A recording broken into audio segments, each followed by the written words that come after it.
Alors, Boker Tov à tous. Paracha de la semaine, Paracha Nasso. Le sujet phare de la paracha, c'est le sujet du Nazir. Donc on va essayer de voir quelques petites nécoudotes, quelques petits points concernant le Nazir. Alors on nous dit que le Nazir, il a 3 interdits. C'est quoi les 3 interdits du Nazir? Le premier, c'est l'interdiction de boire tout ce qui est alcool de vin, ou à base de vin, ou à base de raisin, mais également alcool classique. Voilà, shechar, tout ce qui est alcoolisé. Le deuxième interdit, c'est, vous le savez, de se laisser pousser les cheveux. D'accord? Oui, c'est-à-dire, deuxième interdit, ça veut dire qu'il n'a pas le droit de se couper les cheveux. Il doit se laisser pousser les cheveux minimum 30 jours. La Nézirout, à chaque fois qu'on fait une Nézirout stam, sans rien préciser, c'est toujours Melot Yamav, c'est toujours 30 jours, une durée de 1 mois. Et le troisième interdit, c'est l'interdiction d'approcher un mort. Tout matmet, de ne pas s'impurifier par rapport à un mort. Maintenant, on a un problème, c'est que, et dans la Torah et dans la Gemara, on va pas très bien savoir comment définir le Nazir. C'est-à-dire, est-ce que c'est quelque chose de bien, de louable, de recommandable, ou au contraire, est-ce que c'est quelque chose de négatif et qu'il ne faut pas justement devenir Nazir? Alors pourquoi je vous dis ça? Parce qu'au début, quand la Torah nous présente le Nazir, elle nous le présente a priori comme quelque chose de bien. C'est quelqu'un qui veut se rapprocher d'Hachem, etc. Mais au final, au bout de la paracha, et dans la Gemara, on va lui dire non, mais quand on regarde bien les versets à la fin de la paracha, au final, on voit que c'était pas très bien ce qu'il a fait. La preuve, c'est quoi? La preuve ultime que ramène les Chachamim, c'est quoi? C'est que la Torah, à la fin de la Nézirout, elle va demander au Nazir d'apporter un korban hatat et un korban hacham. Korban hatat, c'est pour une avera. Korban hacham aussi, c'est quand on est coupable d'une faute. Alors on pourrait demander, mais quelle faute il a fait alors? Si tu me dis que c'était bien, alors c'est pas une faute, c'est au contraire, c'est une mitzvah. La Torah l'avait autorisé à faire ça. Et maintenant, une fois qu'il termine, tu me dis quoi? Non, il faut qu'il apporte un korban. Alors donc il a fait une avera. Donc la Gemara, elle va s'opposer. Il y a 2 mandé amar dans la Gemara. Un qui va dire, non, c'est un fauteur. Ou pochéa, proté, c'est un fauteur. Et un, il va dire, non, kadosh, y est l'Hachem. Au contraire, il est kadosh, il s'est rapproché d'Akadosh Baruch Hu. Si bien que le Rambam va déterminer, avec les versets de la Torah, que la Torah va le comparer à deux personnages de la Yahadout. Elle va le comparer à quoi? Au Kohen Gadol et au Navi. C'est-à-dire qu'il va avoir la même Mahala au bout de la Nézirout qu'un Kohen Gadol ou qu'un prophète. Et nous, on est là au milieu. Alors c'est bien ou c'est pas bien? Il faut être Nazir ou il faut être pas Nazir? On ne sait plus trop comment statuer. Alors qu'est-ce qu'on nous dit par exemple? On nous dit que c'est marqué dans la Gemara Sanhedrin. C'est réglementé dans la Gemara Sanhedrin. Tous ceux qui avaient attrait au temple et à la avoda, combien de fois par jour ils devaient se couper les cheveux? D'accord? Il y a marqué, le roi, il devait se couper les cheveux tous les jours. Ouais, tous les jours. Le Kohen Gadol, il devait se couper les cheveux quand? Le Kohen Gadol. Pas Mahad Bashavua. Une fois par semaine. Et le Kohen normal, tous les Kohanim normal, par mot. D'accord? C'est quand? Une fois par mois. Et là, bizarrement, le Nazir, qu'est-ce qu'on lui dit? Tu peux pas te couper les cheveux, combien de temps? Au bout de 30 jours. C'est la mahala de qui, ça? C'est la mahala du Kohen. Donc déjà, on l'a fait rentrer dans la Keuna. Quand on lui dit, tu boiras pas de vin et tu boiras pas d'alcool. Qui boit pas de vin et qui boit pas d'alcool? C'est le Kohen. On a dit, c'est assourd de faire la avoda quand on est chikor, quand on a bu du vin, un réveillite de vin. Et lui, c'est ce qu'on va lui dire. Interdiction. Donc on l'a fait rentrer dans la Keuna quand on a fait ça. Et quand on lui dit, et maintenant tu toucheras pas un mort, on le fait rentrer dans quel mahala? Kohen Gadol. C'est-à-dire que même pour les 7 proches, le père, la mère, le frère, la sœur, etc., que normalement le Kohen normal, il a le droit, le Kohen Gadol, lui, il n'a pas le droit. Et ça, on va lui attribuer au Nazir. Et donc là, on le fait rentrer dans quel mahala? Kohen Gadol. Donc vous voyez un peu le niveau qu'on donne au Nazir. Ça s'arrête là, un Nazir, il peut épouser une femme divorcée. Oui, il devient pas Kohen. Il devient pas Kohen. C'est juste que pendant sa Nézirout, on lui attribue toutes les mêmes, le même niveau, le même kohar que le Kohen. Le stam, ça veut dire la Nézirout stam, c'est 30 jours. Tu peux faire plus, il n'y a pas de règle. 3 ans. Tu peux faire plus, qu'il n'y a aucun problème. Mais quand quelqu'un il dit voilà, je décide de devenir nazir, combien c'est minimum? 30 jours. Très bien. Donc nous maintenant on a un petit souci, c'est de savoir exactement où est-ce qu'on le situe. Mais on a un autre problème en réalité. C'est que là on vient de voir les 3 catégories d'interdiction du nazir. Boire du vin, ouais, se laisser pousser les cheveux, et ne pas approcher un mort, ou ne pas rentrer dans un cimetière, etc. Ne pas approcher un mort. Les Chachamim, il faut remarquer que ces 3 éléments-là qu'on a donnés au nazir, en réalité, qu'est-ce que ça a de si exceptionnel? On va trouver plein de personnes, plein de gens, qui boivent pas de vin sur 30 jours. Si ce n'était Kiddush et Havdalah, où c'est marqué que c'est obligatoire, et encore, ils peuvent le faire sur du jus de raisin, il n'y a aucune obligation de faire sur de l'alcool, sur du vin, etc. D'accord? Là, lui, on va lui interdire tout, parce que c'est Mishum Geder. D'accord? Même pas les pépins de raisin, parce qu'on ne veut pas qu'il arrive à un moment donné à penser qu'il pourrait aller boire de l'alcool. Donc, ce qu'on veut l'écarter absolument, c'est l'alcool. Donc du coup, on a fait un guéder énorme jusqu'aux pépins de raisin. Mais en réalité, il y a des personnes lambda qui boivent pas de vin de toute la semaine, tout un mois, toute l'année même. Ils n'aiment pas le vin, ils boivent pas de vin. Donc c'est pas si exceptionnel que ça de ne pas boire d'alcool. Il y a des gens qui n'aiment pas l'alcool. Deuxième chose, on nous dit il faut se laisser pousser les cheveux 30 jours. Je t'en prie, tu vas chez le coiffeur moins que tous les 30 jours. Il y a des gens qui vont chez le coiffeur tous les 2 mois, Michlal. D'accord? Hein, c'est pas si exceptionnel. C'est pas comme si tu me disais, la nésiroute pour les cheveux, c'est minimum 6 mois. Ok, là je comprends, il y a une vraie mahala, je t'ai imposé 6 mois de ne pas te laisser couper les cheveux, on rentre dans quelque chose qui est un peu anormal. Mais si tu me dis, il se laisse pousser les cheveux 30 jours, ok, 30 jours, ça se trouve, ça va même pas se remarquer, Michlal. Un nazir qui va se laisser pousser les cheveux 30 jours, c'est rien du tout, c'est même pas une période du Homer. D'accord, 30 jours. C'est à peine une période du Homer quand on fait la carte au moment du Homer. Troisième élément, tu me dis, il faut pas approcher un mort. Ah, pourquoi? Nous, on va au cimetière tous les jours. On va approcher des morts tous les jours. Des fois, il se passe 3 ans, ni t'es rentré au cimetière, ni t'es allé voir un iftar, etc. Rien du tout. Et limite même, il dit, il y a des gens, même quand ça arrive, ils veulent pas rentrer. Ils ont une rasra. Ils sont à l'entrée du cimetière. Non, moi je rentre pas au cimetière, ça m'angoisse, etc. Ou quand ils vont visiter dans les maisons, ils font les taïlim, etc. Ils restent à l'extérieur parce qu'ils veulent pas rentrer dans la pièce, ça les stresse, etc. Mais ils sont pas nazirs. Ils le font parce que voilà, ils sont pas matim avec ça. Ils aiment pas approcher cet élément-là. Alors je t'en prie, qu'est-ce qu'il a de spécial? Qu'est-ce qu'on lui a attribué de particulier au nazir? C'est les 3 règles du nazir, on peut les trouver chez tout le monde. Et on peut même des fois les trouver chez la même personne. Quelqu'un qui n'aime pas le vin, quelqu'un qui n'aime pas les morts, et quelqu'un qui se laisse pousser les cheveux. Et pourtant, il n'est pas nazir.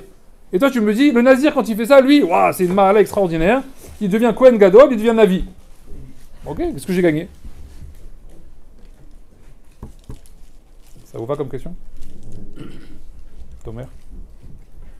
Le problème, c'est quand c'est une personne qui s'oblige à faire quelque chose qu'il a l'habitude de faire. Voilà. Mais peut-être que ce nazir-là, il n'aimait pas le vin de base. Ah. Qui nous dit, nous? Bon, On parle pas que à des personnes qui aiment le vin en leur disant, vous deviendrez nazir. Ça peut être à n'importe qui. Donc moi, si demain, j'aime pas le vin, et je dis, voilà, je deviens nazir, qu'est-ce qu'on va me dire? Bah, t'es gentil, de toute façon... Quel effort tu vas faire? Je vais même pas le remarquer, Bichlal. Voilà, j'ai pas été dans un cimetière depuis 1 an, je déteste le vin, et j'ai pas été chez le coiffeur depuis 60 jours. Ça me fait de moi un nazir? Voilà, j'ai fait pareil que lui, la même chose. Une kavana. Hein? C'est une kavana. C'est tout, une kavana. Alors parce que j'ai eu la kavana de le faire en tant que nazir, mais finalement j'ai rien changé à mon quotidien. Alors ça y est, je deviens navi. Dis-moi c'est bien, dis-moi moutav, dis-moi kol hakavod, dis-moi toda rabba, mais ne me fais pas passer de lambda à Kohen Gadol, ou à Navi, prophète d'Israël. Tu m'as fait passer un cap, là. pourquoi voudrait-il devenir nazir? Nazir, pardon. Donc là, on parle de la cause. Qu'est-ce qui l'a amené à devenir nazir? C'est ça que vous demandez? Oui. C'est ça que vous demandez. Qu'est-ce qui a amené un homme à devenir nazir? Oui, et en plus, s'il n'éprouve pas, s'il n'a pas l'habitude de prendre du vin, s'il n'a pas l'habitude de voir les morts, ou s'il a l'habitude, je ne sais pas pourquoi il pourrait... La question c'est pourquoi? Oui. Pourquoi tu es devenu nazir? Oui. Oh là, ok. La Gemara, elle dit comme ça. Elle dit, puisque dans la Torah, il y a deux, a priori, 2 manières de voir le nazir, une manière négative et une manière positive, alors à quel niveau ça va se jouer de choisir de savoir si le nazir c'est bien ou le nazir c'est pas bien. Le seul niveau qui nous reste, c'est la motivation du nazir. C'est comme ce qu'il dit monsieur. La motivation du nazir. Qu'est-ce qui t'a amené à devenir nazir? Donc on va attraper le bonhomme et on va lui demander pourquoi t'as voulu devenir nazir. C'était quoi l'idée? Alors, Chachamim ils disent comme ça. Rav David Yosef il dit comme ça, il a dit comme ça dans son shiur cette semaine. Il a ramené deux caractéristiques. Il a dit si maintenant quelqu'un il vient et il dit voilà, moi dans ce monde, je sais qu'il y a plein de choses à profiter. Il y a plein de kiff, il y a plein de anaot, ce qu'on appelle des anaot, ta'avot, etc. Et moi, je veux être poresh mina olam. Je veux me séparer de ce monde-là de ta'ava, de anaa et de profit. Donc je mets tout de côté et je vais me concentrer que sur les choses essentielles. Quand je mange, c'est un petit peu de pain. Quand je bois, c'est que de l'eau. Les choses les plus élémentaires. Mais aller maintenant chercher des kiffs, etc. et des anaot, alors ça, je veux pas. Ça, j'ai tout repoussé et j'ai tout mis de côté. Et ça va me rapprocher d'Hachem. Ils demandent les Chachamim, ils disent, cette manière de voir, elle est bien? Elle est bien, cette manière de voir les choses? Est-ce que c'est comme ça est-ce que c'est ça qu'on demande aux Nazir? C'est pas bien, c'est pas bien. Hein? C'est pas bien. Chachamim, ils disent, c'est marqué dans les paroles de Chazal. Non, c'est marqué dans les paroles de Chazal. Oui, ça c'est marqué, mais c'est pas ça que je voulais dire. C'est marqué dans les paroles de Chazal. C'est marqué, tout celui qui n'a pas profité de tout ce qu'Akadosh Baruch Hu il a mis dans ce monde, il aura des comptes à rendre. Il aura des comptes à rendre. C'est-à-dire quelqu'un, il va arriver après 120 ans, Hachem il va l'attraper parmi toutes les dizaines de questions que vous connaissez, et parmi les questions, il y a un sipour où Hachem il va nous demander, dis-moi, t'as mangé la papaye? La papaye que j'ai créée là-bas dans les îles et tout. T'as mangé? Non, papaye, c'était trop anaa, trop un kiff et tout, j'ai décidé de la mettre de côté. Adin de Rejbon, je vais te faire un din sur ça. Pourquoi tu fais ça? J'ai créé la papaye, je crois que je l'ai créé pour rien? Je l'ai créé pour que tu en profites. Quoi, c'est comme ça en fait? Tout ce que j'ai créé dans ce monde-là, il a été créé pour quoi? Les Hanat Israël. C'est pour vous. Pourquoi j'ai fait tout ça alors? Sinon j'aurais qu'à créer quoi? Du pain, de l'eau, et c'est où? Voilà, c'est tout. Je fais un monde comme vous pouvez très bien vivre avec du pain et de l'eau, non? Alors pourquoi j'ai créé tout ça? Des couleurs, et des fruits, et grands, et sucrés, trucs, et machin. Pourquoi j'ai fait ça? C'est rien, c'est stable, un kiff. Il a créé des choses interdites. Dans les choses interdites, on parle pas. Moi, je vous parle dans les choses permises. Dans les choses permises, il y a plein de choses permises. Oui ou non? Est-ce que tu as profité de toutes les choses permises qu'Hachem il a fait? Il y a des dizaines de poissons permis. D'accord? Nous, qu'est-ce qu'on fait? Sol, thon, saumon. Sol, thon, saumon. Et les autres? Il y en a plein d'autres, non? J'ai vu celui-là, il est permis. Ah non, je sais pas, il a une tête bizarre, je connais pas. C'est obligé de le goûter. Hachem, il a dit, goûte-le. Il y a plein de fruits. Non, pomme, poire, banane. Pomme, poire, banane. Combien? Il y a plein de fruits, goûte-les. Ah bon, c'est comme ça marche. Ouais. Tout ce que j'ai créé, vous devez absolument en profiter. Je vous ai déjà donné assez d'interdits pour que vous en rajoutiez encore. Pourquoi vous rajoutez? Il n'y a pas besoin de rajouter. Chachamim il dit celui qui s'interdit des choses permises, c'est pas recommandé par la Torah. C'est pas recommandé, c'est Keneged Hashem, comme ça il dira David. D'un autre côté, on nous demande de limiter le kiff. D'un autre côté, mieux que ça, d'un autre côté, on prend le nazir et on voit que quoi? Il s'interdit du vin. Bah alors, je comprends rien. Voilà, le nazir, il s'interdit du vin. Le vin, c'est bien, c'est une anara, c'est un profit, c'est un kiff. Et pourquoi alors lui, c'est bien alors? Comment lui, c'est bien? Parce que tu viens de me dire qu'en fait, il faut profiter de tout ce qui est bien dans le monde. Voilà, lui, il profite il profite plus. Alors, la kavana du nazir positive, c'est que quoi? C'est quand il dit comme ça. Mais moi, j'ai vu que cette chose-là permise a entraîné chez moi des avérotes. Cette chose-là, elle a été le déclencheur d'une avéra. Donc moi, qu'est-ce que j'ai décidé de faire au bout d'un moment? Au lieu de m'empêcher sans arrêt de faire la avéra et de continuer à consommer la chose permise, j'ai trouvé un moyen, il dit à Hachem. C'est quoi? C'est que la chose permise, je la mets de côté. Ah, mais quelle est ta kavana? De pas profiter de la chose permise? Non, j'aimerais bien le prendre, cette chose permise, moi. C'est un kiff. Boire du vin, machin, etc. J'adore, c'est super. Seulement, moi, je vois que quand je bois du vin, qu'est-ce qui se passe derrière? C'est quoi la conséquence de ça? Voilà, des avérotes, machin, etc. Trucs, chicots, je fais des blagues, je fais l'imbécile et tout ça, et après, à droite, à gauche, et après des avérotes. J'ai pas envie d'arriver à là. Donc, comme j'ai pas envie d'arriver à ça, la chose moutard, j'ai vu qu'elle allait déclencher quelque chose d'interdit. Donc, je me la mets de côté. Hachamim ils disent, ça, kadosh yel Hashem. Ça, c'est une bonne kavana de la Nézirut. Donc il y a deux kavanas dans la Nézirut. Soit tu fais une kavana stam. C'est quoi kavana stam? Je veux me séparer du monde de Chol. Hashem il dit, non, tu ne te sépares pas du monde Chol. Pas comme ça pour rien. On ne se sépare pas du monde. Le monde, il est là pour en profiter. Ah. Et si maintenant ce monde que tu m'as donné, il entraîne chez moi des avérotes, je peux le mettre de côté? Kadosh yel Hashem. Ça, c'est bien. Donc tout ce que tu as dit tout à l'heure, Rudy, là, quand tu as rejoint les deux idées qu'on avait déjà vues la fois d'avant, dans ce qui est moutard, si dans ce qui est moutard, tu amènes une avéra, Hachem il va te dire quoi? Oui, tu dois être poresh. Poresh mina moutar. Comme on l'avait vu dans la paracha Kedoshim, hein, où il y avait une grosse marque loquette entre Rashi et Ramban. Et Ramban, il avait dit à Rashi, ce que ton pirouche, il est faux. Ça peut pas être de s'écarter des choses interdites. Le Kedoshim Tiyou. Il avait dit Pirouchim ina harayot, Rashi. S'écarter des harayot, ça c'était des choses interdites. Ramban, il lui avait dit, mais s'écarter des choses interdites, c'est interdit. Quand la Torah a besoin de revenir, c'est interdit. Alors, machma, que c'est quoi Kedoshim Tiyou? Pirouchim ina moutar, il avait dit Ramban. S'écarter des choses permises. Mais on n'avait pas compris dans quel guédère. Comment ça, s'écarter des choses permises? Stam comme ça, pour rigoler? Non. Les choses permises qui pourraient t'amener à une avéra. Là, oui, effectivement, le Ramban, il est d'accord. Mais si maintenant, c'est s'écarter des choses permises pour rien, Stam, voilà, j'ai pas envie de jus d'orange. Mais qu'est-ce qui t'amène le jus d'orange? Il va rien te faire, hein, le jus d'orange. Il va pas t'amener une avéra. Ouais, mais voilà, moi, je profite de rien dans ce monde. Non, ça, c'est stupide. C'est n'importe quoi. C'est un bord, c'est un âne qui fait ça. Par contre, le vin, c'est un problème. Pourquoi? Le vin. Shikor, machin, etc. C'est pour ça que dans la Gemara, ça va être marqué Lama nismecha parashat sota et parashat nazir. Pourquoi on a calqué les deux histoires dans la Torah de la sota et du nazir?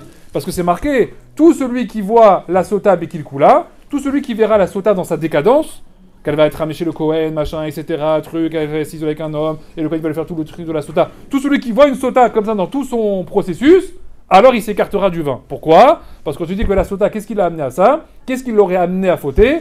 Là-bas, la Gemara explique. C'est quoi? C'est qu'elle est partie boire du vin, comme ça dit la Gemara. Elle est partie boire du vin, elle a commencé à discuter avec un homme, elle a commencé à rigoler, elle s'isolait avec lui, et à la fin, elle a fini par faire la Avera. Donc tout celui qui voit une sota bekilkula, alors il s'écartera du vin. Pourquoi? Parce qu'il voit la cause qui a amené, en réalité, la Avera de la sota. C'est quoi la cause? C'est boire du vin. Mais boire du vin, normalement, c'est bien. Il n'y a rien de spécial. Voilà, on fait kidouche, etc. Ah, ok, mais moi, je sais chez moi que quand je commence à boire un verre, 2 verres, 3 verres, après je fais l'imbécile, et après je fais des avérotes. Alors voilà, alors j'ai décidé de plus boire de vin. Qu'est-ce qu'il dit sur lui, Hachem? Kadosh yel Hachem. Ça, c'est Kadosh. Ça, tu atteindras le niveau d'un navi, d'un prophète, etc. Mais les cheveux, en quoi? On va y arriver, tout ça. Il faut... C'est pas plus kadosh de se contrôler, d'apprendre à se contrôler, de travailler ses midotes, de se dire ok, maintenant j'arrive pas avec le vin, je vais essayer de m'améliorer. Alors, deux choses pour te répondre. Un, ce qu'on dit là-bas dans la Torah, le vin, le truc, ça, ce sont des exemples. Ok? Un homme pourrait très bien faire le même processus avec d'autres choses. Moi, c'est pas le vin. Moi, c'est un autre élément qui me fait fauter. D'accord? C'est autre chose. Je sais pas, chacun, je sais pas, c'est l'argent, c'est ce que tu veux, Birla. D'accord? Peu importe. Ah ben, je vais m'écarter de ce qui est moutard parce que je sais que ça va m'amener à autre chose. Donc ça peut très bien être par un autre système. La Torah, elle a déterminé ces trois-là parce qu'elle sait que ces trois-là, c'est quoi? Le vin, bah forcément, tu as plus la maîtrise de tes actes, etc. Donc t'as beau travailler tes midotes, dès que t'as bu, bah en fait, tu contrôles plus rien. Les cheveux, c'est par rapport à la youfia, c'est par rapport à la beauté. D'accord? C'est parce qu'on dit à quelqu'un qui se regarde, etc., sans arrêt, entre guillemets, à l'époque, amochis-toi, ça va te casser un petit peu ton yetzer, ta gava, etc. Et comme ça, tu pourras diminuer un petit peu tes tavot, tes envies, etc. Mais le Sichot Moussar, il demande. Il dit, dans les 3 interdits, il y en a 2, je comprends, le 3e, je comprends pas. Parce que tout le inyan du nazir, le but du nazir, c'est quoi? C'est de faire un petit cheshbon. C'est de faire un cheshbon nefesh. C'est de faire une petite introspection sur lui-même, de savoir où est-ce qu'il a flanché, où est-ce qu'il doit travailler, où est-ce qu'il doit se parfaire, etc. D'accord? C'est ça un petit peu le nazir. On attend de lui qu'à la fin de la naziroute, il ait repris un petit peu de Kohar, de Avodat Hashem. Donc le but, c'est de faire un petit cheshbon soi-même. Donc il dit comme ça, le Sichot Moussar. Il dit, interdiction du vin, je comprends. On a dit, ça amène de la frivolité, etc. Pousser les cheveux, ça va lui casser un petit peu son Yetzerara, parce que la gava, la beauté, etc. Très bien, ça va lui amener un petit peu de cheshbon. Mais il dit, nous, on voit dans les Sfarim, qu'il y a marqué comme ça. Si quelqu'un, maintenant, il est un petit peu khalash dans sa avoda, regardez comment c'est marqué. Si quelqu'un, il est un petit peu faible dans sa avodat Hashem, les chachamim, ils avaient l'habitude de dire, c'est marqué comme ça dans plusieurs endroits, qu'il aille au cimetière. Pourquoi? il va dans un cimetière là-bas, ça va le calmer. Pourquoi ça va le calmer? Tu vas voir, sauf à Adam, hein, tu vas voir comment c'est la fin de la vie de quelqu'un, et ça va te ramener à des sentiments un peu plus terre à terre, un peu plus tarlès, etc., pour te remettre un petit peu en question. Qu'est-ce qui fait que l'homme il s'oublie, des fois il fait des avérotes? Parce qu'il oublie qu'il va mourir. Il pense qu'il est éternel, il pense que la vie elle est belle, et que ça va jamais s'arrêter, et que tout va bien, etc. Quand un homme il arrive à une levaya, et il arrive comme ça à levaya tmet, etc., bon, là il commence un petit peu à se remettre en question. Il voit que, au final, ça arrive. Hein, c'est pas une invention des Chachamim. D'accord, la fin est là. Et donc, au contraire, la proximité avec la notion de mita, ça amène l'homme à quoi? Ça amène l'homme à se remettre en question. Et toi, tu me dis le nazir, dans sa remise en question, qu'il approche surtout pas un mort. Mais à four, il dit le sirot Moussar. On aurait dû lui dire quoi? Va dormir au cimetière, Bichlal. Voilà, passe 1 mois au cimetière. C'est bien, non? C'est bien la Néziroute comme ça. Il dort là-bas, il met un petit lit là-bas, un petit lit de camp là-bas, pendant 30 jours, et ça va le réveiller un petit peu. Toi, tu me dis, non, surtout pas qu'il approche le mort. Alors ça, je vous le donne juste entre parenthèses, pour comme ça vous l'avez. Il ramène au nom du Baal HaTurim. Le Baal HaTurim, il dit, l'interdiction du mort n'a rien à voir avec la Néziroute. Ça n'a rien à voir. C'est une conséquence obligatoire qu'on a imposée au Nazir. Pourquoi? C'est la même conséquence qu'on a imposée au Kohen Gadol. Pourquoi le Kohen Gadol, on lui a interdit d'approcher les morts? Pourquoi? Qu'est-ce qu'il y a? Voilà le Kohen, il peut approcher, le père, la mère, machin, etc. Pas dans un état de Touma. Hein? Le rendre triste. Et alors? Il n'a pas le droit? La tristesse, c'est un... pendant, comme tout le monde, pendant 3 jours. Tristesse, il fera pas Kohen Gadol pendant 3 jours, il ira enterrer son père, sa mère, je sais pas moi, son père, sa mère, son frère. C'est important. Ok, ça va impur, mais il ira se purifier. Ça lui est arrivé des fois au Kohen Gadol de devenir impur. Par inadvertance, il va au mikvé. C'est pas grave. Là aussi, c'est par inadvertance, pas de sa faute. Son père, il est mort. Il n'a pas choisi. Pourquoi on l'aurait pas permis? Pourquoi il ne doit absolument pas approcher un iftar? Qu'est-ce que ça va changer? On a parlé de Nevi'ut. Peut-être que le fait de... Plus que Nevi'ut. Ouais, plus que Nevi'ut. Le Navi doit toujours être prêt à recevoir la parole d'Hachem. Alors, les Nevi'im, mis à part Moshe Rabbeinu, c'était quand Hachem décidait. Donc Hachem s'est arrangé pour leur parler quand ils étaient aptes. Sauf Moshe. Mais tous les autres, non. Donc lui aussi, c'est pareil. Et puis il n'était pas vraiment Navi, le Nazir. C'est une Mahala, mais il n'est pas vraiment Nazir. Ok, il n'est pas vraiment Kohen, mais il s'est mis dans... Mais il a une Mahala quand même. Alors regardez ce qu'on dit. On va l'apprendre à propos du Kohen Gadol. Pourquoi le Kohen Gadol, il n'a pas le droit d'approcher un mort? C'est marqué dans Parashat Emor. Emor et la Kohanim. D'accord? Et là-bas, ça va être tout le Inyan des Kohanim, etc., qui n'ont pas le droit d'approcher un mort, etc. Rashi demande là-bas, quel est le pasouk de la paracha de la semaine d'avant? D'accord? Dans Parashat Emor, la paracha de la semaine d'avant, elle termine par un verset. Et après, on a Parashat Emor et la Kohanim, toutes les règles des Kohanim, qu'ils n'approchent pas un mort, qu'ils ne boivent pas de vin, etc. C'est quoi la paracha de la semaine d'avant? Par quoi elle termine? Il n'y aura pas en Israël de sorciers, de sorcières et d'incantations comment ça s'appelle? Ovoïd Oni, comment on dit en français? Ovoïd Oni, des sortilèges, là, je sais pas quoi. Là, Des mages. hein? Ouais, voilà, d'interroger comme ça les nécromancières, voilà, c'est comme ça on dit en français. Exactement. Nécromancière. Hazak. Nécromancière. D'accord? Donc il y a marqué ça. Et après il y a marqué quoi? Et mort et la Kohanim. Parle aux Kohanim et donne-leur des injonctions. Hachamim ils disent, tu sais pourquoi le Kohen Gadol il n'a pas le droit d'approcher un mort?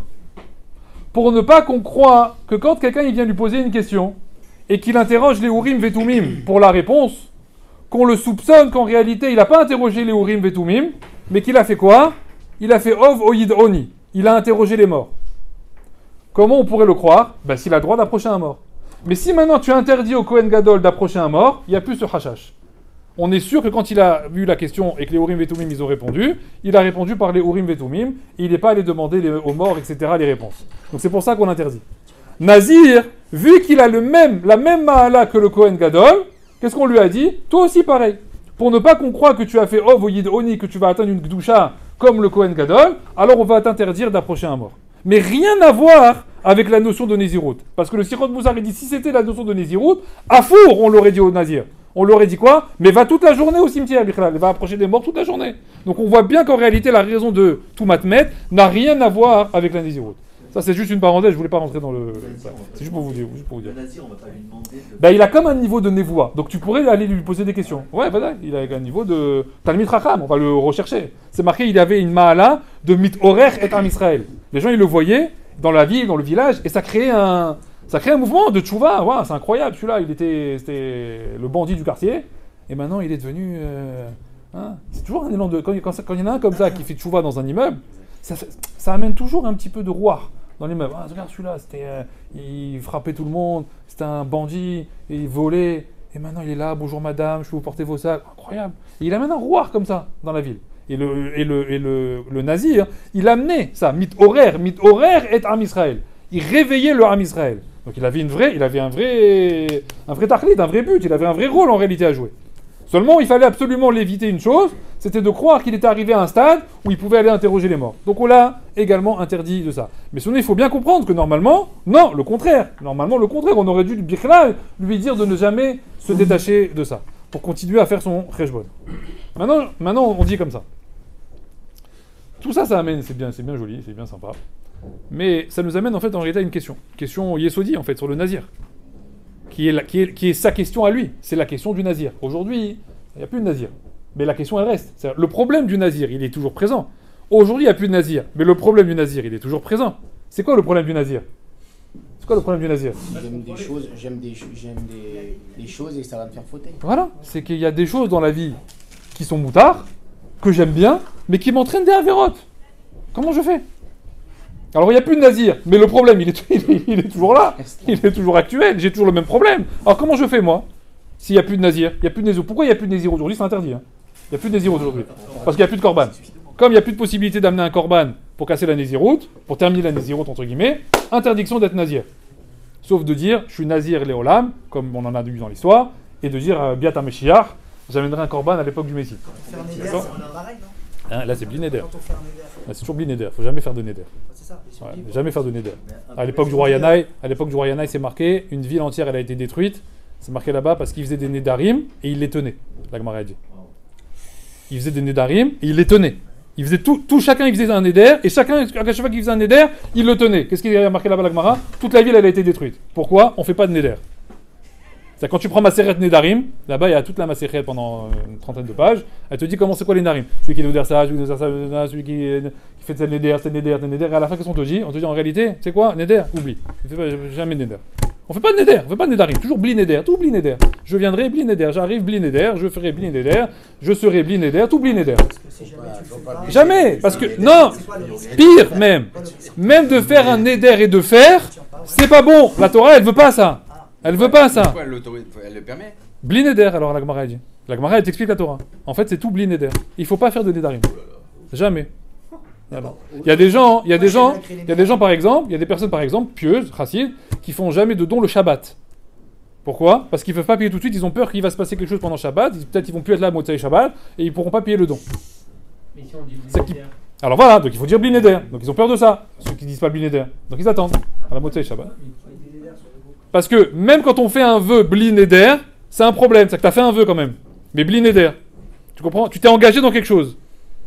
Tu t'es engagé, tu as dit bli neder, mais les gens ils attendent. Tu t'es pas engagé. Non, mais les gens ils attendent, t'as compris? Sans engagement. Oui, mais les gens ils attendent.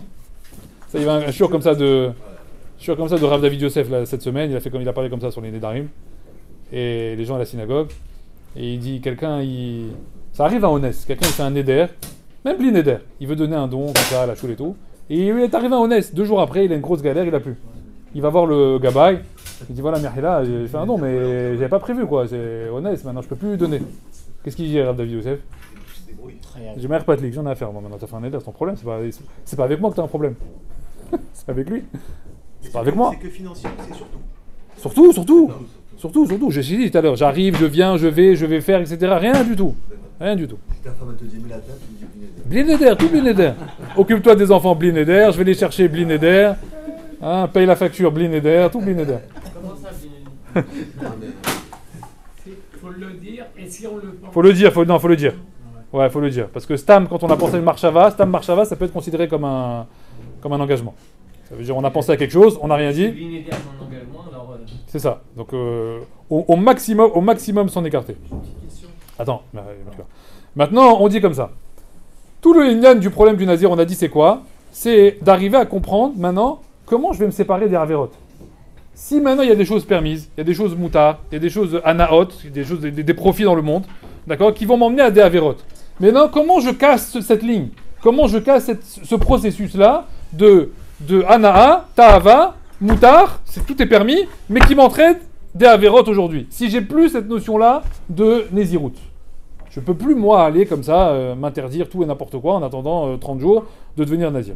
Alors maintenant, comment ça marche ce processus-là? Comment je peux, une bonne fois pour toutes, arriver, en réalité, dans la vie de tous les jours, tout le temps, à me séparer des galères, à me séparer des embûches qui se présentent devant moi, sans arrêt.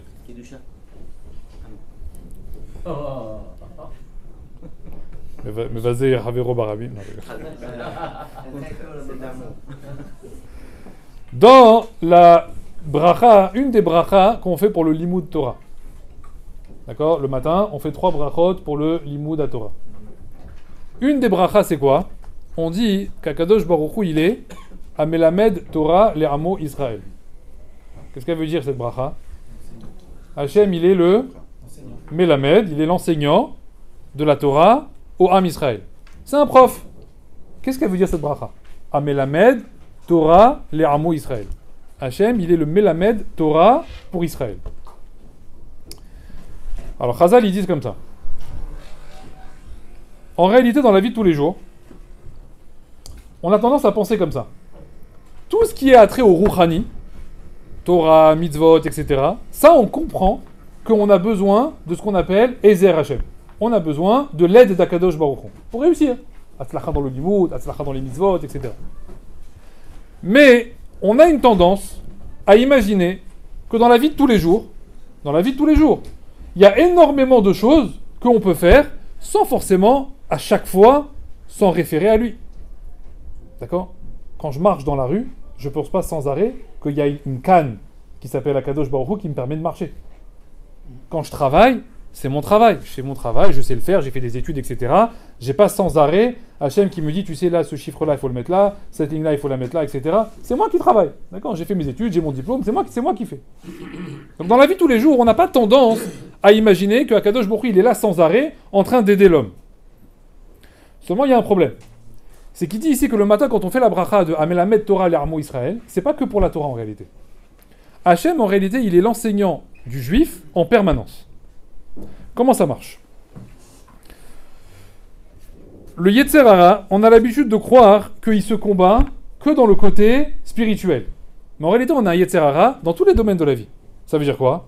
Dans l'éducation des enfants, dans le Shalom Bayit, dans la Parnassa, dans les relations amicales. Il y a un Yetzer Hara dans tous ces éléments-là. Il y a un Yetzer Hara de s'énerver avec sa femme, il y a un Yetzer Hara de frapper ses enfants, il y a de s'énerver avec eux, il y a un Yetzer Hara de mal parler avec son ami, il y a un Yetzer Hara dans tous les recoins de la vie. Maintenant, si je fais rentrer mes cheshbonot à moi sans mettre Hachem de côté, est-ce que je vais réussir dans mes relations? Est-ce que j'ai un tzad de croire que je vais réussir? Ça veut dire, le Maharal de Prague, il demande comme ça. Il dit, on remarque en réalité que Akadosh Baruch Hu, il a créé un système très spécial avec le Ham Israël. C'est un système total de dépendance vis-à-vis de lui. Ça veut dire que le Maharal de Prague, à l'époque, il avait remarqué que le monde Chol, il est sans arrêt en train de pousser vers une autonomie et une indépendance de la personne. Qu'est-ce qu'on veut en réalité dans la vie de tous les jours? L'homme veut sans arrêt se suffire à lui-même, être indépendant. D'où on le voit ça? On le voit dès petit. Dès petit. Quand un enfant il commence à grandir, qu'est-ce qu'il va commencer à dire? Je veux manger tout seul. Je veux m'habiller tout seul. Je veux me laver tout seul. Je veux marcher tout seul. Je veux tout faire tout seul. Mais quoi? Tu vas vivre ta vie tout seul aussi? Cette notion-là de vouloir une indépendance et une autonomie, le Maharal de Prague, il va dire, c'est Keneged, c'est contraire complètement au système Torah. Dans tous les domaines de la vie. Ça veut dire que nous, on a l'impression que c'est comme ça. Imaginez maintenant un médecin. Un médecin. Il a fait des études de médecine. D'accord? Donc il a obtenu un diplôme. Maintenant, il est médecin. Est-ce que vous imaginez un médecin maintenant, il est diplômé, il est avec ses patients. À chaque patient, il dit, monsieur, attendez 2 secondes. Il prend son téléphone, il appelle son professeur, Il dit voilà, j'ai un patient devant moi, il a tel symptôme, etc. Qu'est-ce que vous pensez? Moi, je pense comme ça. Vous pensez que c'est comme ça? C'est ça le diagnostic, mon traitement? Ah, voilà, il raccroche. Deuxième patient. 2 secondes. Il appelle. Oui, bonjour, professeur. Il va faire ça à chaque patient? Non, monsieur, vous êtes diplômé. Vous avez fait 6-7 ans d'études. Vous avez passé vos examens. On vous a donné votre diplôme. Maintenant quoi? Shalom aleichem, maintenant, débrouille-toi. Tu fais tes erreurs, tu fais des trucs. J'en ai rien... Même le prof, qu'est-ce qu'il va lui dire? Mais j'en ai rien à faire, moi, de ta vie. Moi, tu vas pas me saouler toutes les 5 minutes. J'ai 5000 étudiants par an. Les 5000, ils vont m'appeler. C'est fini, maintenant. C'est toi qui te débrouilles. Mais moi, je connais pas tout. Moi, quand j'ai mon diplôme dans la main, je connais pas tout. Il y a plein de choses que je sais pas. Ben, moi non plus, c'était pareil. Et comment j'ai fait? Ben, je me suis débrouillé. J'ai tâtonné. Mais j'ai pas appelé mon professeur toutes les 5 secondes. Oui ou non? Qu'est-ce qu'il dit le Maharal de Prague? Il dit Maharal de Prague, il dit c'est bizarre. Mais nous, dans la Yahadout, Hachem, il a fait le système inverse. Qu'est-ce qu'il nous demande à nous, Hachem? Dans toute ta vie, à chaque fois, constamment, t'as une kouchia, appelle ton rave. Alors nous on entend, j'ai une kouchia dans un Tosfot, t'as compris? Je suis en train d'étudier une Gemara, dans Nisa, je comprends pas un Tosfot, il est très compliqué, rave, j'ai une kouchia, Tosfot, je comprends pas, Rabbeinu Tam, etc., expliquez-moi, là je comprends, très bien. Mais nous on comprend pas quoi? On comprend pas que le petit il vient me voir, il dit papa, tu peux me donner un bonbon? Je sais pas si j'ai le droit de lui donner ou pas. Alpi Torah là maintenant. Je peux lui donner ou pas? Qu'est-ce qu'elle nous dit la Torah, nous? Attention, hein. Le oui, il doit être Alpi Torah, et le non, il doit être Alpi Torah. Je sais pas ce que tu vas choisir. Peut-être tu vas dire oui, peut-être tu vas dire non. Mais ça fait partie du Chinour. Et nous, le Chinour, il est lié au Rouhani. Et le Rouhani, il est lié à la Torah. Donc tout ce que tu vas dire à ton enfant, il faut que ce soit tout Alpi Torah. Tout. Et quand tu sais pas quoi dire, qu'est-ce qu'il faut faire? Bah t'appelles ton Rav. Allô, Rav? Bon, alors le psy, il a pas voulu ranger sa chambre. Donc, je ne sais pas exactement qu'est-ce que je dois lui dire, comment je dois réagir. Rachamim, ils vont dire, c'est stupide ça? Non, c'est pas stupide. Tant que tu ne sais pas, Alpi Torah, ce qu'il faut dire, tu es obligé de t'y référer. Là, ça vous fait sourire. Mais le problème, c'est quoi? C'est que tous les problèmes de Shalom Bayit, ils sont liés à ce problème. Tous les problèmes à la maison, ils sont liés à ce problème. Quel problème? Le problème que je crois que je peux vivre en indépendance de la Torah, en autonomie complète de la Torah. Ça veut dire, quand ma femme elle m'a dit quelque chose, je lui ai répondu. Mais tu as répondu Alpi quoi? Alpi Sechel? D'après toi? Parce que tu étais énervé? Parce que aujourd'hui t'es arrivé ça dans la journée? Donc aujourd'hui t'es arrivé à ce mahalach de lui répondre comme ça? Mais peut-être que Alpi Torah, c'est pas ça qu'il fallait répondre. Et après tu te retrouves avec des conséquences, avec des problèmes. Pourquoi tu te retrouves avec des conséquences, des problèmes? Parce que tu réponds jamais en réalité, d'après ce que la Torah t'a demandé. Tu réponds Alpi Sechel. Alpi, voilà, ça, dans la rue, ce qu'on t'a appris, de la vie de tous les jours. Mais tu réponds pas d'après ce que la Torah a dit. Après, tu vas voir le rabbin, au bout de 3 ans de galère.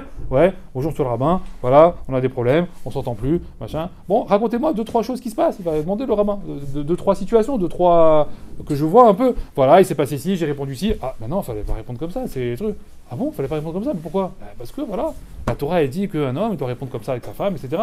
Avec ses enfants, il doit réagir de telle manière, dans telle situation, etc. Mais chef, quoi, tout est ordonnancé. Il n'y a pas de place au freestyle, je sais pas moi, à la compétence de chacun. On a chacun des compétences, non? Pourquoi Hachem il nous dit pas, voilà, vous êtes diplômé de judaïsme, hein, à 13 ans, on est bar mitzvah, on est diplômé de judaïsme, et maintenant, ben, comme le médecin, chacun fait sa vie. Des fois il y a des erreurs, des fois il n'y a pas d'erreurs, mais non, c'est pas comme ça nous, rien à voir. Et Hachem il dit comme ça, et il dit regarde, je vais dire mieux que ça. Quand moi je t'ai demandé, je t'ai créé dans la vie, je t'ai dit va travailler, marie-toi, fais des enfants, construis un foyer, je t'ai donné des objectifs. Hachem il a donné des objectifs. Mais Hachem il dit ces objectifs-là, jamais de la vie ils étaient fêlés sans moi. Pourquoi? Parce que tous ces objectifs que je t'ai donnés, je te le dis moi, il te dit Hachem, sans moi, tout cela là, tu les réussiras pas. Rien, aucun. Ni Shalom Bayit, ni Chinour, ni Parnassa, ni rien du tout. Tu réussiras rien dans ta vie. Rien. Si moi je suis pas avec toi, tu réussis rien. Et le problème c'est quoi? C'est qu'on a beaucoup de personnes, parmi nous, qui vivent en indépendance, en autonomie totale, même dans leur vie de tous les jours, dans leur chinour, dans leur vie de couple, etc. Et après, ils se retrouvent avec des problèmes. Et ils comprennent pas d'où ça vient. Tu sais d'où ça vient? Parce que tu as voulu tout gérer Alpi Sirlo, Alpi Datra, selon tes déductions à toi. Mais pas d'après la Torah, ce qu'elle t'a demandé de faire dans telle et telle situation. Des fois, il y a des situations, c'est marqué. Voilà, avec madame, on a un conflit. Elle est d'accord, pas d'accord, moi je dis ça, etc. La Torah, elle va trancher. La Torah, elle va te dire, c'est assourd. Maintenant, elle monte, elle descend. Elle monte, elle descend. C'est Assour. Ça y est, c'est le Rav, il a dit Assour. La Torah, elle a dit Assour. Maintenant, tu t'énerves pas. L'homme, il va dire, c'est plus mon problème. Par contre, si c'est moi qui t'ai dit quelque chose qui t'a énervé, parce que dans ma tête, c'était comme ça la réponse, avec qui elle a un problème, elle? Avec moi. Elle a bien un problème avec la Torah. Mais donc, moi, j'ai un problème avec la Torah derrière. Moi, j'ai la Torah, elle va me demander des comptes. Elle va dire, pourquoi tu t'énerves avec ta femme? Il fallait me demander à moi. C'est ça qu'il dit Hachem tous les jours. Pourquoi tu crées des conflits avec tes enfants, avec tes amis, avec tes voisins, avec tes parents? Pourquoi tu crées des conflits? Viens me demander à moi. Si tu me demandes à moi, il n'y a pas de conflit. Pourquoi? Ezer Hachem. Ezer Hachem, il est pour la Hatzlacha. Maintenant, quand je dis Hatzlacha, c'est pas comme on entend Hatzlacha, Bracha. Nous, on entend Bracha, Hatzlacha, genre ça marche. Non? Des fois, le Ezer Hachem, il est pour que ça rate. Quand on demande avec Akadosh Baruch Hu, on fait un travail. On s'engage dans une parnassa. On dit Be'ezer Hachem. Be'ezer Hachem quoi? Tu veux absolument que ça réussisse. Et peut-être pour toi, il faut que ça rate. Le Ezer Hachem, il est là aussi pourquoi? Des fois, pour que tu rates. Parce que cette chose-là, Hachem, il sait que si elle réussit, elle va t'amener des problèmes. Donc il faut qu'elle rate. Seulement toi, comment tu sais que quand elle a raté, c'est bien? Uniquement si tu as mis Hachem au départ. Mais si tu n'as pas mis Hachem au départ, qu'est-ce que tu vas dire? Ah, si j'avais mis Hachem, ça aurait marché. Mais non, c'est ridicule. Ça marche pas comme ça. Tu dois mettre Hachem dans tout. Après, ça a raté, c'est plus mon problème. C'est qui ça? D'où on apprend ça? On en avait parlé la semaine dernière. Qu'est-ce qu'il y a Wameler? Il voulait pas d'enfant. Ishaïa, il est venu le voir. Il lui a dit, pourquoi tu vas pas amener d'enfant? Tu es mort dans ce monde et dans le monde futur. Il dit, pourquoi? Il dit, parce que tu vas pas amener d'enfant dans ce monde. Qu'est-ce qu'il lui dit le roi? Il lui dit, j'ai vu Bénévoie que je vais avoir un enfant rachat. Je veux pas amener un enfant rachat dans le monde. Il a dit, d'où tu rentres dans les comptes d'Hachem, toi? D'où tu rentres dans les comptes d'Hachem? Tu amènes un enfant dans le monde, tu lui donnes tout ce que tu as, Be'ezer Hachem, et après c'est plus ton problème. Ce qu'il est devenu, il est devenu. C'est Mazal Hachem, il a décidé comme ça. Mais t'as plus un problème de toi par rapport au Chino. On va pas t'attraper après 120 ans en te disant t'as mal éduqué ton fils. Il y a un Mazal, c'est comme ça. Toi on te demande de faire quoi? Les moyens. Seulement Hachem il te dit c'est quoi les moyens? C'est la parnassa, c'est l'argent, c'est le temps. Non, ça c'est bien, ça c'est des dimionotes, c'est de l'imaginaire. Alors c'est quoi les moyens? Les moyens de réussite c'est quoi? Hachem il dit c'est moi. Seulement dans tous les systèmes en réalité tu m'oublies. Toi, quand tu viens dans le limoud, tu dis Bezrat Hachem, je vais comprendre le limoud. Ça, tu comprends bien. Que sans l'aide d'Hachem, la Havanat à limoud, tu l'auras jamais. D'accord? C'est Hachem qui te fait que tu comprends un pirouche. Ça, tu arrives à comprendre. Seulement, tu n'arrives pas à comprendre que quand tu réponds bien les mots qu'il faut à ta femme quand elle t'a dit quelque chose, c'est aussi Be'ezer Hachem. Rafi Truc, il disait à un homme, quand sa femme elle lui dit quelque chose, qu'il a un peu piqué. Un petit peu provoqué. Elle a dit une petite phrase comme ça. Avant de répondre, qu'est-ce qu'il doit dire? Be'ezer Hachem. Mets-moi les mots qu'il faut dans la bouche. Je sais pas comment je vais lui répondre. Là, si je lui réponds tac au tac, ça... tic et tac, tic et toc, et je sais pas quoi. D'accord, ça va partir en live. Mais la question, elle est quoi? Le but, c'est de pas être un pyromane chez soi à la maison. Elle a allumé la mèche. Qu'est-ce qu'il faut faire maintenant? Un incendie? Non, il faut être Chacham. C'est quoi Chacham? Chacham, c'est Alpi Torah. Mais c'est quoi la Torah? La Torah, c'est Maïm. La Torah, c'est de l'eau. Elle a allumé le feu. Qu'est-ce que je dois faire, moi? Je vais calmer les choses. Je vais savoir comment répondre. Je vais savoir dire la bonne phrase, etc. Ça va la calmer. Mais seulement si je suis un pyromane, qu'est-ce qui va se passer? Je vais répondre. Et après, qu'est-ce qu'elle va faire, elle? C'est une Marocaine, donc... Non, je rigole. Donc elle va répondre encore derrière. Et ça va jamais s'arrêter. Et c'est comme ça que les problèmes, ils avancent. Et ça s'arrête jamais, en fait. Mais Chachamim, ils demandent, ils disent, mais d'où vient le problème? Le mari, il va dire quoi? Il va dire, bah c'est elle. Je suis rentré, fatigué, elle m'a balancé un truc dans la figure, et ben j'ai répondu. Alors, c'est normal.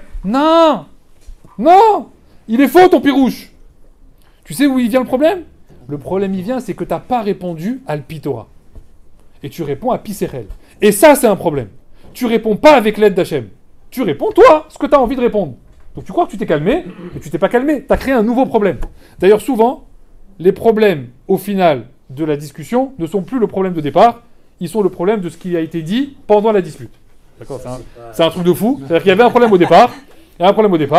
On a répondu, ça a duré 1 heure, et à la fin maintenant, il faut s'expliquer, pas sur le problème de départ, il faut s'expliquer sur tout ce qui a été dit pendant les 1 heure, qui n'ont plus rien à voir avec ouais, tu m'as parlé comme ça, et tu m'as dit ci, et tu m'as dit ça, etc. Mais t'es au courant qu'au départ, c'était juste ne marche pas parce que j'avais fait le sol et que je voulais pas que tu salisses le sol, etc. C'était juste ça le problème, c'est un problème de derrière, quoi, ça. Et toi maintenant tu m'as dit ça, et ta mère, et ton truc, et machin, et la dernière fois c'était comme ça, et la semaine dernière tu m'as dit ouais, c'est parti en cacahuète, d'accord, à la fin on sait même plus pourquoi il y avait eu le problème. Pourquoi? Parce que t'as ouvert, t'as allumé, c'est tout, la mèche elle est là, et t'as mis le feu partout. Pourquoi? Parce que tu veux pas comprendre qu'en réalité, la Torah c'est pas que dans la Torah. La Torah, c'est pas que j'ouvre un livre et j'étudie la Torah et là je suis avec Hachem, voilà. Et quand je ferme le livre, eh ben c'est la rue. Voilà, je suis avec les gens, etc. et je me débrouille.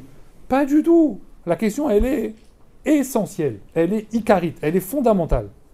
À quel niveau de ta vie tu mets Hachem avec toi?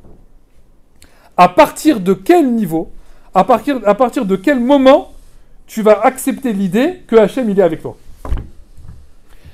Il dit ici, chacun il doit se poser cette question. Parce que la question elle est comme ça. Tu ouvres les yeux le matin, tu penses que c'est grâce à qui? À Hachem ou pas? Peut-être pas. T'as mis le pied par terre. Qui c'est qui t'a mis le pied par terre? Hachem ou pas? Peut-être pas. Tu commences à marcher. Qui t'a aidé à marcher? Peut-être pas Hachem. Tu commences à te laver, t'habiller, machin, etc. Marcher. Conduire, c'est Hachem? Non, toujours pas.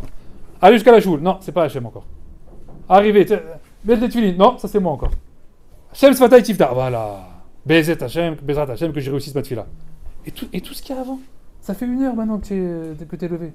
Tout ce qu'il y a eu 1 heure avant, c'était pas Bezrat Hachem? Il n'y avait pas de Ezer Hachem? Il n'y a pas d'aide d'Akadosh Baruch Hu pour arriver à tout ça? C'est-à-dire que la question, elle est comme ça.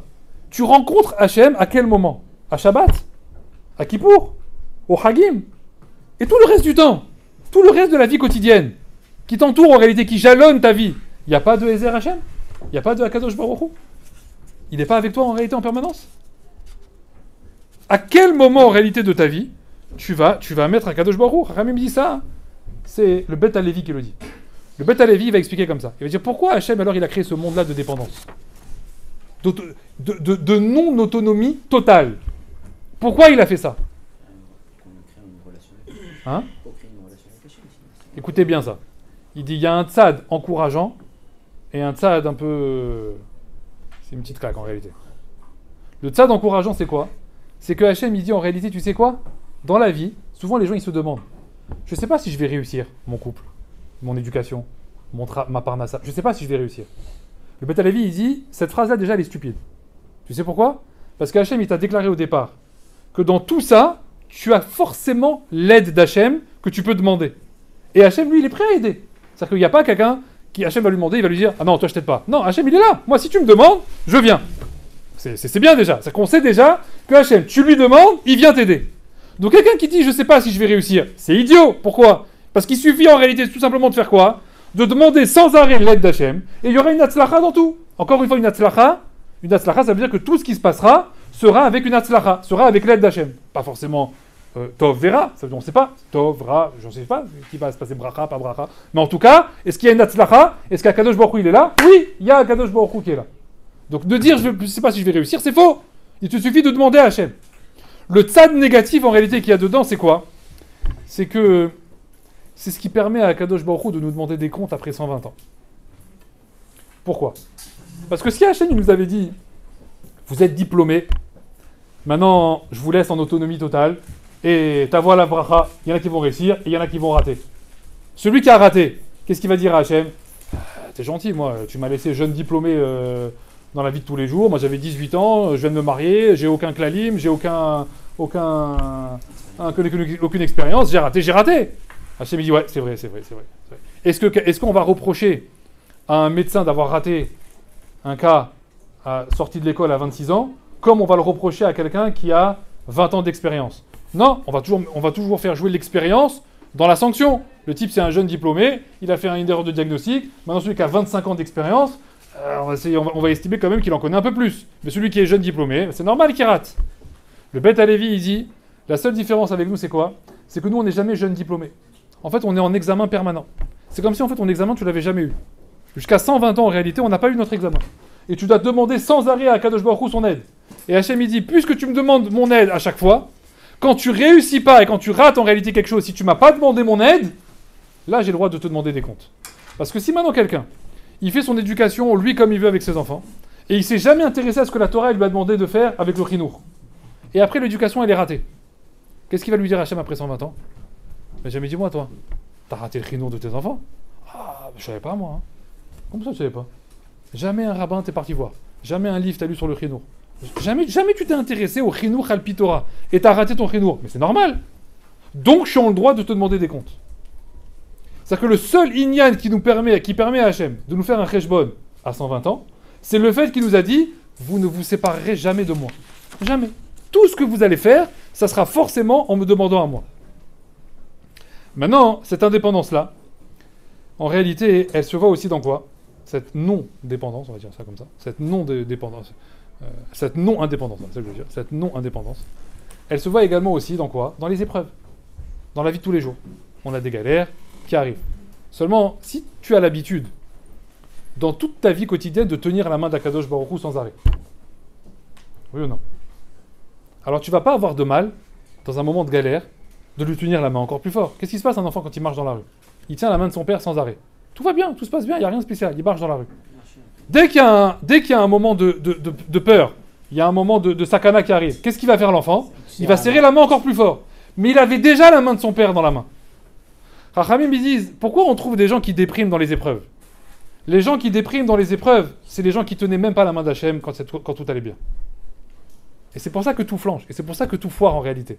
C'est pour ça qu'ils sont complètement perdus. Pourquoi? Parce qu'ils ont pas déjà, il faut qu'ils trouvent la personne à qui tenir, déjà.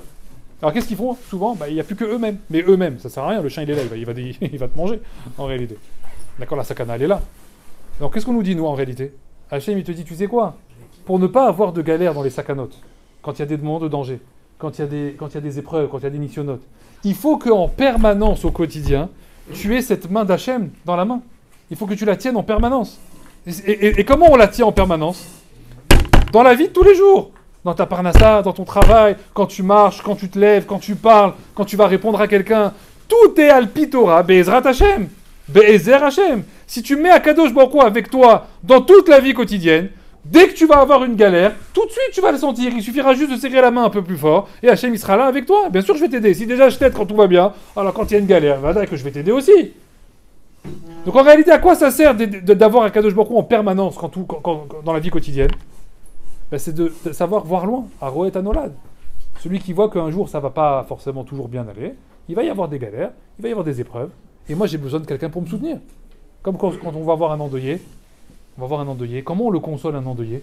Qu'est-ce qu'on lui dit? On lui dit en réalité, tu sais quoi, on est venu te voir, mais nous on peut pas te consoler. En réalité c'est ça qu'on lui dit. On a beau être 500 là devant toi, mais tu sais quoi, aucun de nous peut te consoler. Qu'est-ce qu'on lui dit à la fin? Mina shamaim tenuham. Ta menoucha, ta nechama, ta consolation, elle ne peut venir que de qui? Que de Hachem. Mais en filigrane, on est en train de lui dire, mais Mihila, tout dépendait de ton niveau de proximité avec Hachem avant l'épreuve. Pendant l'épreuve, c'est déjà trop tard en réalité. Essayer de retrouver un lien avec Hachem pendant l'épreuve, c'est déjà perdu.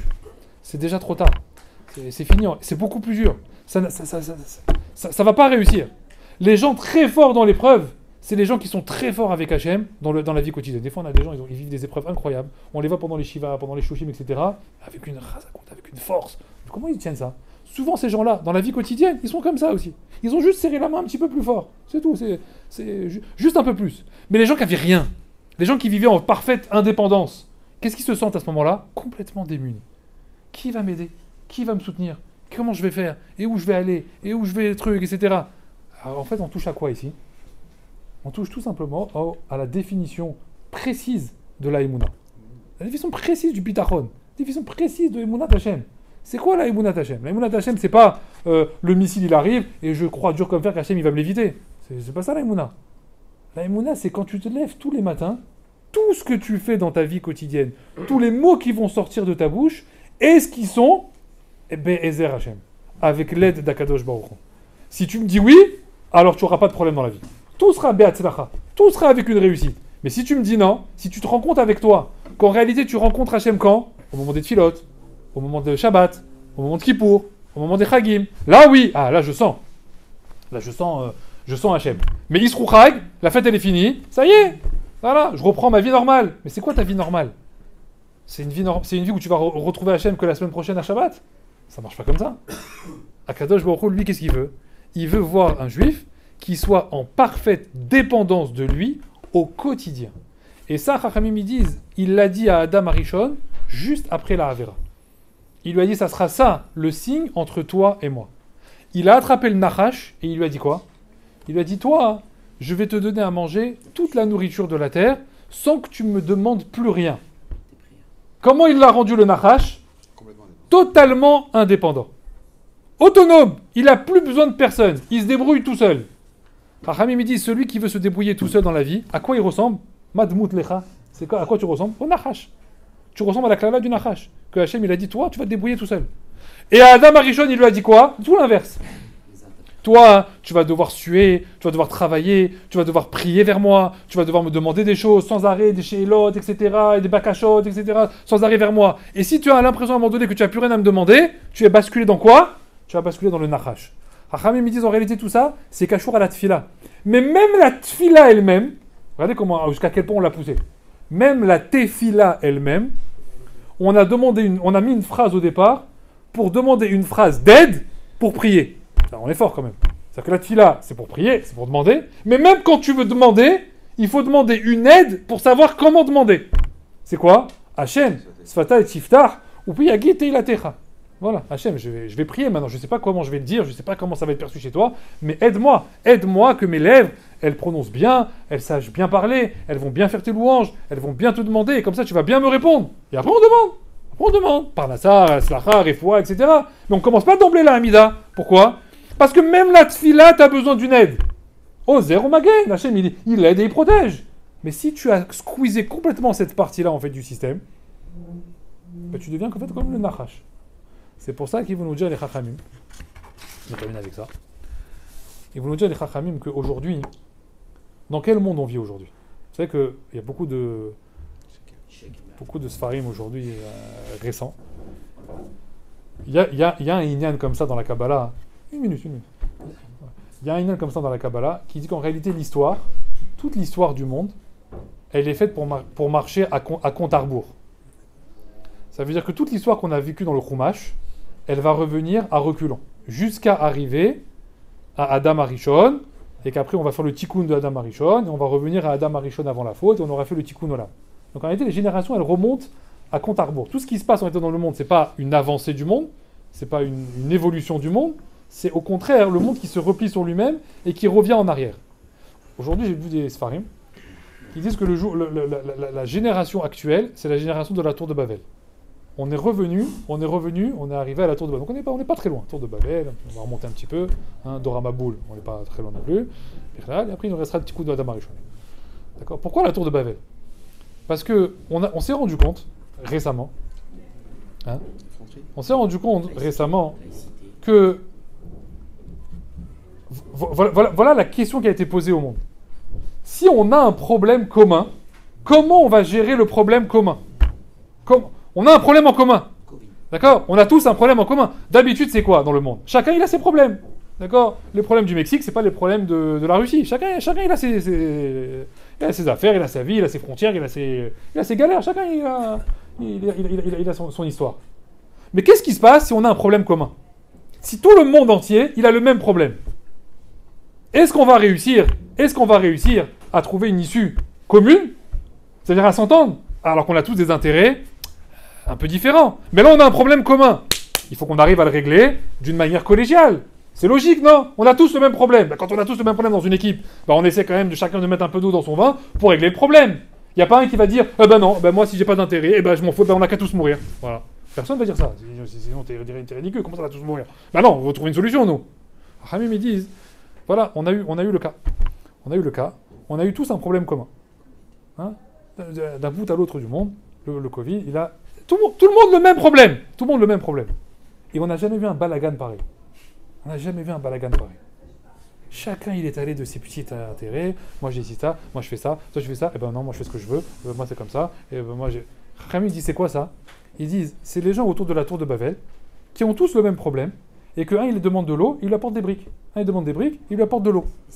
Ça veut dire quoi, ça? C'est-à-dire que on parle, mais en fait, on ne trouve pas d'issue. On n'arrive pas à communiquer. Ça marche pas, en fait. Tu comprends? Ça veut dire qu'on essaie de trouver une issue commune, mais ça foire en réalité. Mais qui fait ça en réalité? Kadosh Baruch Hu. Il est en train de leur montrer quoi? Il est en train de leur montrer en réalité, vous avez un problème commun. Si on a un problème commun, normalement, il faut trouver une issue commune. Mais l'issue commune, en réalité, Hachem, il est en train de dire, elle ne peut pas se faire si moi, je vous aide pas. Si vous le faites contre moi, vous trouverez jamais d'issue commune. Si vous êtes Keneged Hachem, c'est ce qu'il faisait à la tour de Babel. Qu'est-ce qu'il faisait? Faire une tour contre Hachem. Donc tout le Inyan, il était contre Hachem.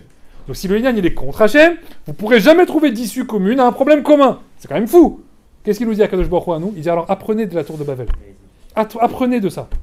Que quand vous avez tous un problème commun, et c'est quoi tous votre problème commun? On veut tous réussir dans la Torah, tous réussir dans les mitzvot, tous réussir dans le chinour, tous réussir dans le Shalom Bayit. On veut tous que l'Am Israël s'en sorte, on veut tous le Mashiach, on veut tous le Beth Amikdash. On a tous le même problème. On a un problème commun. Pourquoi on se tire sans arrêt dans les pattes? Il demande Chazal. Pourquoi on se tire sans arrêt dans les pattes? Pourquoi tu tires sur ton frère? Pourquoi tu parles mal sur lui? Pourquoi tu fais la chose? Mais vous avez le même problème. C'est que lui, quand il se lève le matin, il pense Mashiach, Beth Amikdash, Torah.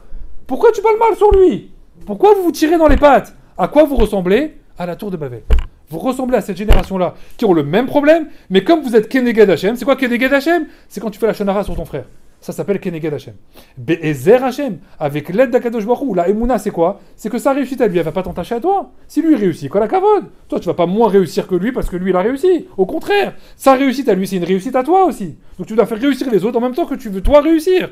Ça se fait comment? Avec une Emouna chazaka, avec une très forte Emouna. De quoi? Qu'Akadosh Baruch Hu, il aide chacun d'entre nous. Il va aider lui, il m'aide moi, il aide tout le monde.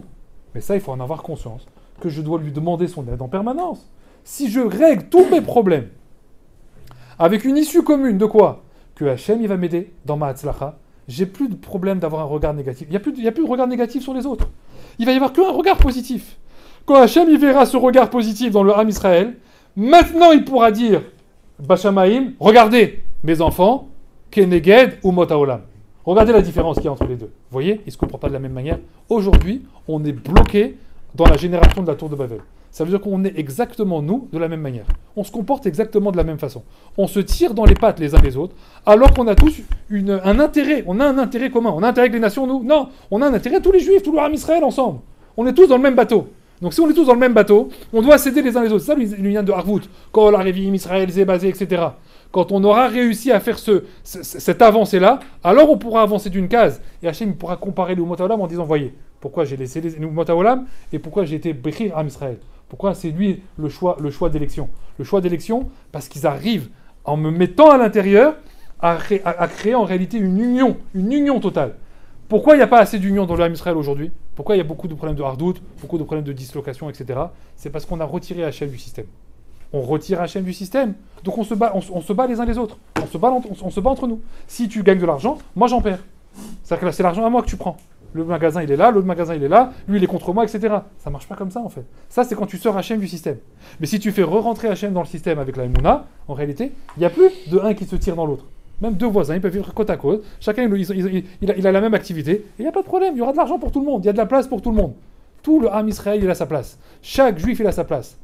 Quand on aura compris ça, on arrêtera la shonara, on arrêtera Rechilut, on arrêtera de se tirer dans les pattes les uns les autres, et on aura réussi en réalité le tikkun. Et pour terminer, je voulais vous dire, ça, c'est ce que le Nazir, il recherche. Le Nazir, son problème en réalité, c'est quoi? C'est qu'on a dit au départ, pourquoi on ne lui a pas fait faire des grandes choses? Pourquoi on n'a pas fait faire des choses immenses? Pourquoi tu me dis le vin, les cheveux? Voilà, il y a des gens qui font ça toute la journée. Il y a des gens qui font ça tous les jours. Au quotidien, il y a des gens qui font ça. Et tu me dis, il a atteint un niveau de Nevi Hachem, Kohen Gadol, etc. Mais c'est ça que je suis en train de te dire en réalité. Le quotidien d'un juif, c'est ça qui lui amène sa névoie. C'est ça qui lui amène sa kdusha. Parce que toi, tu crois qu'on peut devenir Navi et qu'on peut devenir un malade de Kohen Gadol que parce que j'ai fait des choses extraordinaires, que parce que j'ai jeûné à Kippour, 25 heures.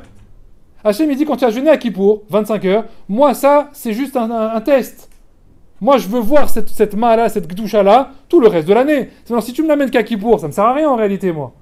Moi, je veux voir cette proximité que tu as avec moi au quotidien, dans la vie de tous les jours. Quand tu vas être invité à un mariage, quand tu vas être invité à un anniversaire, quand tu vas être en vacances, quand tu vas être au travail, etc. Dans la vie quotidienne, dans la vie de tous les jours. C'est ça ce que le Nazir, il est venu nous chercher, il est venu nous apprendre.